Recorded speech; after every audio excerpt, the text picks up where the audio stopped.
अब मैं जिस कवि को बुला रहा हूं आपसे मिलवाने के लिए, उस पर कोई बंदिश नहीं है। आप खा के लगाइए, आप कुछ करिए। आपने दोनों शायरों को समझने के लिए बड़ा दिमाग लगाया, जिसका मुझे काफी दुख है और खेद है। अब मैं जिस कवि को बुलवा रहा हूं उसे सुनते समय आपको बिल्कुल दिमाग नहीं लगाना है, क्योंकि उसने लिखते में नहीं लगाया, तो आप सुनते में लगाना चाहते हैं। वो बड़ी पवित्र जगह से आया है। भारत में एक बड़ी तीर्थ जगह है जिसका नाम है चंबल। मुरैना से हमारे बीच एक हास्य कवि आए हैं। चंबल आप जानते हैं कि अपनी उत्पादन क्षमता के लिए काफी प्रसिद्ध है। आजकल तो खैर वो सब कार्यक्रम संसद में भी संपादित हो जाते हैं, लेकिन पहले वो सिर्फ चंबल में ही हुआ करते थे। पहले वो खादर में होते थे, आजकल खादी में हो जाते हैं।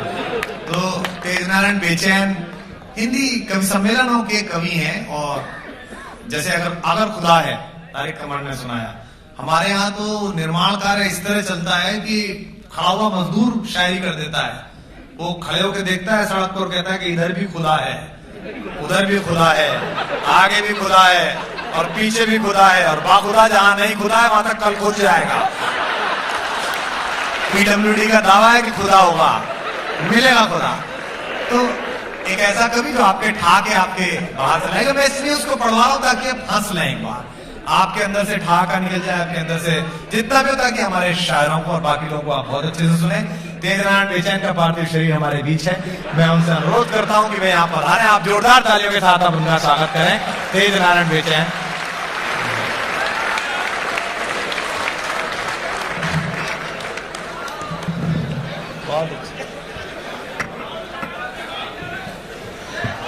आप सभी को मैं प्रणाम करता हूं। तारिक भाई को सुन रहा था, बाल तो चले गए यार। मेरी पैकिंग खराब है, मैं प्रोडक्ट तो ठीक ठाक है।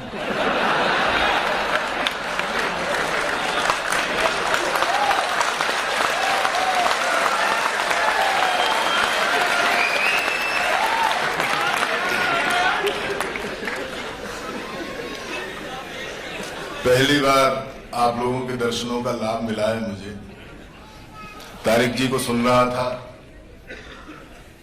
समझ में कुछ आया कि नहीं आया, लेकिन ये महसूस हुआ कि कुछ खो गया है।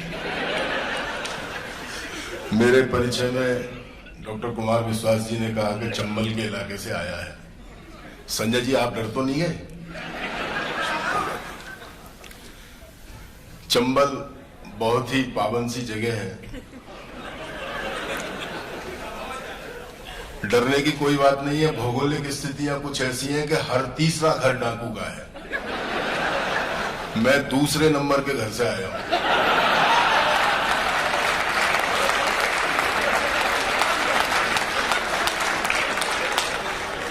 शायरी के जो दो पहलू होते हैं उनमें से दूसरा पहलू आपके सामने खड़ा है। कुछ पंक्तियां पढ़ता हूं। जैसा मेरे परिचय में कहा गया, हिंदुस्तान की ओर से तमाम मोहब्बतें हम लोग लेके आए हैं, बांटने के लिए आए हैं। शायरी का एक दूसरा जो मिजाज है वो आप देखिए। तोप तमंचे छुरे कतरनी पहने चाकू भेज दिए। तोप तमंचे छुरे कतरनी पहने चाकू भेज दिए। सीमा की रक्षा करने कई वीर लड़ाकू भेज दिए।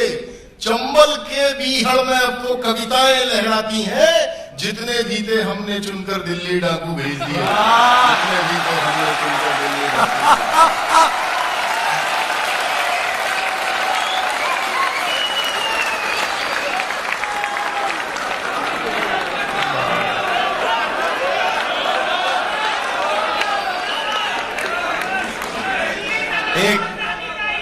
एक इलेक्शन और कराओ। तो ये सारी बातें हैं। हिंदुस्तान के हवाले से बात कर रहा था। दो शायर आपने सुने, अच्छा लगा। मेरा नंबर है। मुझे भी थोड़ा सा पहली बार आया हूं, मुझे लगना चाहिए कि मैं दुबई आया और आपकी मोहब्बतों से नवाजा गया। मैं काफी हौसा फूला यहाँ से वापस जाना चाहता हूँ।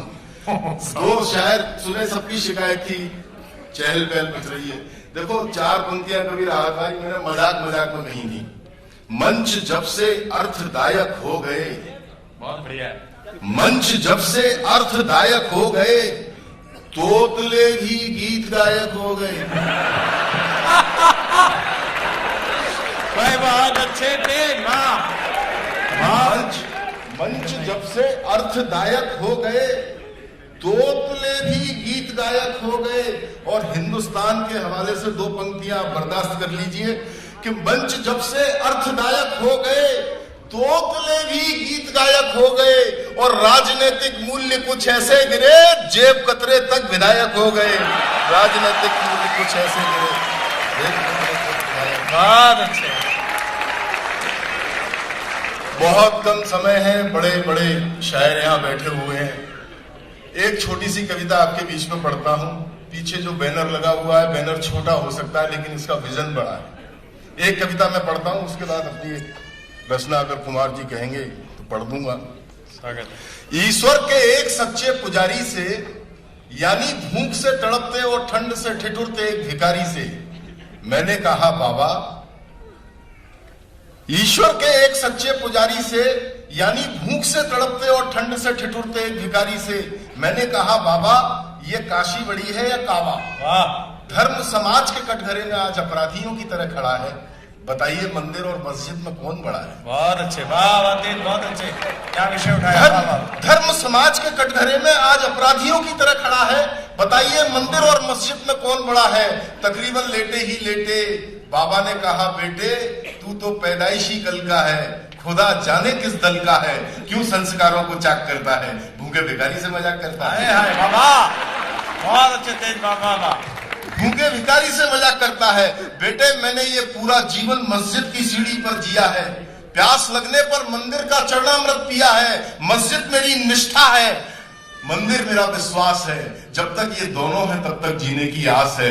बेटे निष्ठा और विश्वास में कभी जर्क नहीं होता, स्वार्थ का चश्मा उतार कर देखो तो काशी और काबा में कोई फर्क नहीं होता।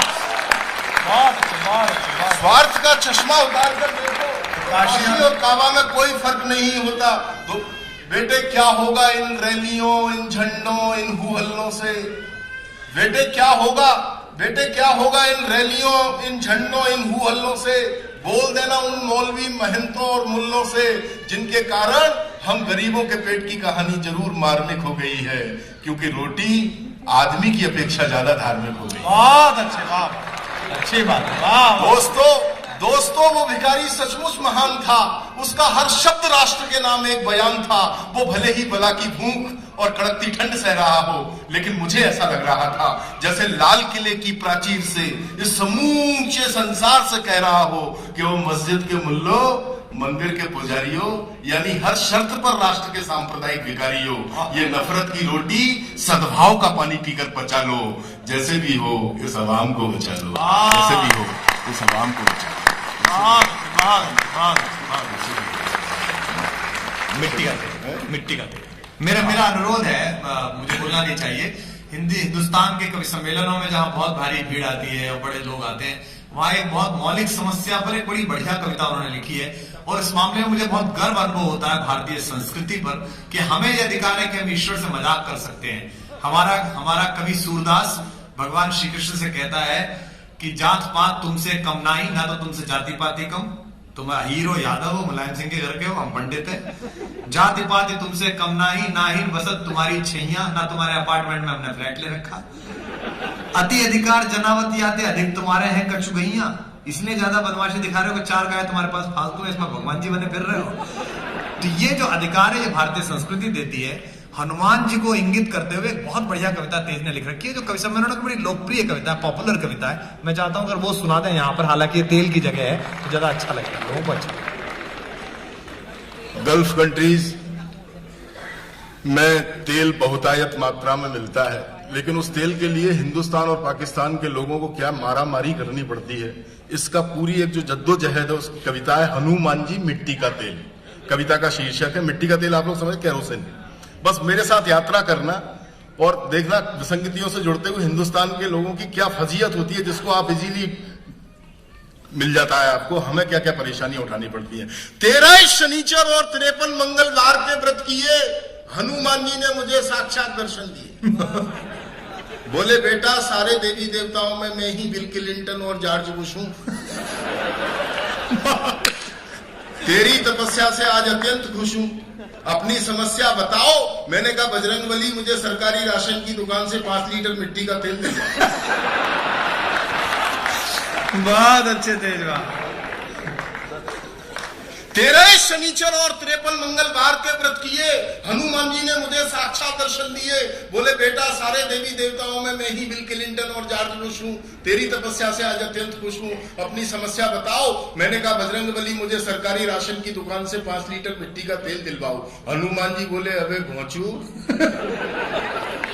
दूं खींच के एक सोटा, समुद्र से पानी मांग रहा है 1 लोटा। हाय वाह वाह, बहुत अच्छे। अबे अकल के बुझते हुए दिए, तूने बेकार में जरा से काम के लिए इतने सारे व्रत किए। मेरी शक्ति रामायण तक में व्याप्त है, इस जरा से काम के लिए इतने सारे व्रत करने की क्या जरूरत थी? सुंदरकांड की 1 चौपाई पर्याप्त। बहुत अच्छे।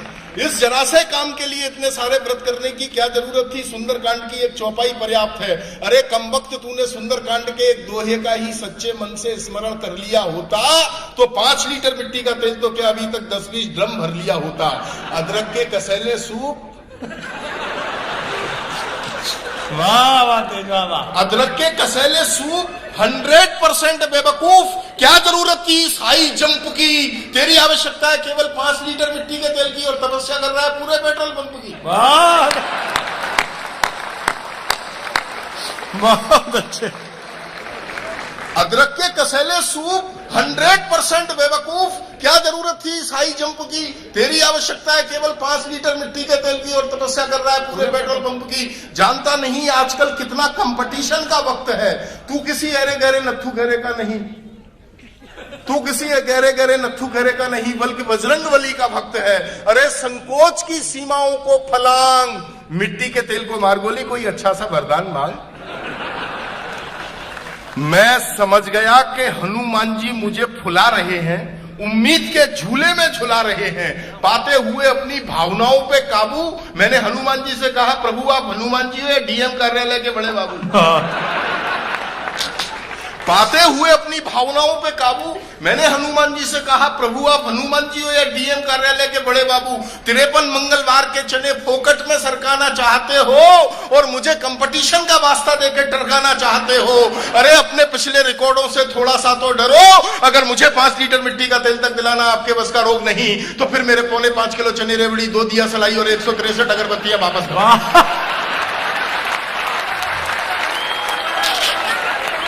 बहुत अच्छे तेज, वाह वाह वाह वाह। पाते हुए अपनी भावनाओं पे काबू। मैंने हनुमान जी से कहा प्रभु आप हनुमान जी हो या डीएम कार्यालय के बड़े बाबू? 53 मंगलवार के चने फोकट में सरकाना चाहते हो और मुझे कंपटीशन का वास्ता देके टरकाना चाहते हो। अरे अपने पिछले रिकॉर्डों से थोड़ा सा तो डरो। अगर मुझे 5 लीटर मिट्टी का तेल तक दिलाना आपके बस का रोग नहीं तो फिर मेरे 5.25 किलो चने रेवड़ी, 2 दिया सलाई और 163 अगरबत्तियां वापस करो। अरे बहुत कर चुका मैं आपका सम्मान। जब भक्त को 5 लीटर मिट्टी का तेल तक नहीं दिला पाए तो फिर काहे के हनुमान?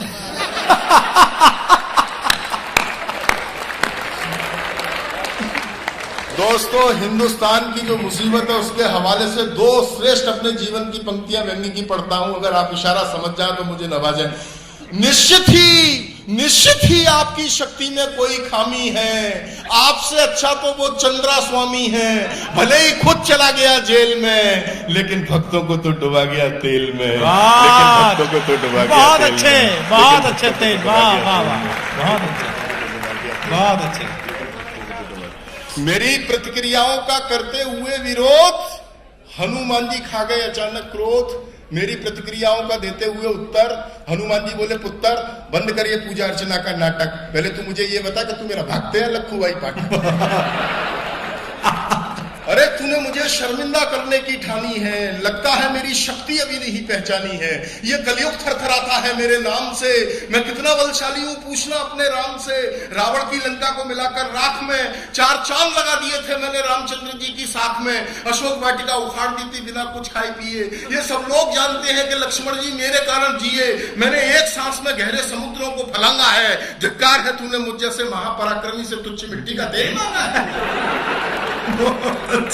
बहुत अच्छे, बहुत अच्छे, अरे बहुत अच्छे तेज, वाह वाह। धिक्कार है, तूने मुझ जैसे महापराक्रमी से तुच्छ मिट्टी का तेल मांगा है। मेरी एक खूंखार ने रावण के सिंहासन को हिला दिया, बिछड़ी हुई सीता माता को राम से मिला दिया। तूफानों से टकराना तो मेरा बचपन का खेल है, फिर किस खेत की मूली तेरा ये मिट्टी का तेल है। मुझे भगवान राम के चरणों की सौगंध मनोहर लाल जैन, तू मैं 5 मिनट में तेरा तेल लेके आता हूं, ला अपनी खाली कैन। मैं समझ गया कि हनुमान, मैं समझ गया, मैंने कहा हे भगवान राम के इमरजेंसी गेट के संतरी, इस घोर कलयुग के एकमात्र रक्षा मंत्री, कंधे पर मजबूत जनेऊ डाले, हे तिरछी टांग वाले, क्या कह रहे हो? लगता है पूरी तरह भावनाओं में बह रहे हो। माना कि हर चीज तेरे लिए खेल है, लेकिन भूल मत ये रावण की लंका नहीं बल्कि मिट्टी का तेल। बहुत अच्छे तेज, लेकिन भूल मत ये रावण की लंका नहीं बल्कि मिट्टी का तेल है। इस असंभव काम के लिए अपने प्यारे भगवान राम के चरणों की सौगंध मत खाओ, वरना बहुत पछताओगे। ये कोई संजीवनी बूटी नहीं है जिसे कि आप सूरज निकलने से पहले ले आओगे। ये कोई संजीवनी बूटी नहीं है जिसे कि आप सूरज निकलने से पहले ले आओगे। यहाँ पर मातृ शक्ति काफी तादाद में बैठी हुई है। हमारे हिंदुस्तान में, पाकिस्तान में इनके समुदाय की जो त्रासदी है, उस त्रासदी को, उस वेदना को इस कविता के माध्यम से मैं पूरे देश में गाता हूँ। यहाँ भी पंक्तियां पढ़ता हूँ जिसके लिए मैंने ये पूरी कविता की। मेरी सारी गलतियां क्षमा कर देना। अगर इस समुदाय के इस दर्द को गाने में मैं सफल हुआ हूँ, मुझे विदाई देना। भक्त की प्रतिक्रियाओं के आगे छले गए, हनुमान जी बिना कुछ सोचे समझे चले गए। पता नहीं कहां कहां धक्के खाए, हनुमान जी आज तक मिट्टी का तेल लेकर लौट कर नहीं आए। लगता है हनुमान जी को मिट्टी का तेल नहीं मिला। मुझे इस बात का बिल्कुल नहीं है गिला। मैं तो इस देश की परिस्थितियों से पूछना चाहता हूँ कि गीता के दहेज हत्यारों को मिट्टी का तेल कहां से मिला? गीता के दहेज हत्यारों को मिट्टी का तेल, गीता के दहेज हत्यारों। बहुत अच्छे, वाह वाह वाह वाह। एक बार जोरदार तालियां तेज नारायण के लिए बुला दीजिए, बजा दीजिए, वाह वाह।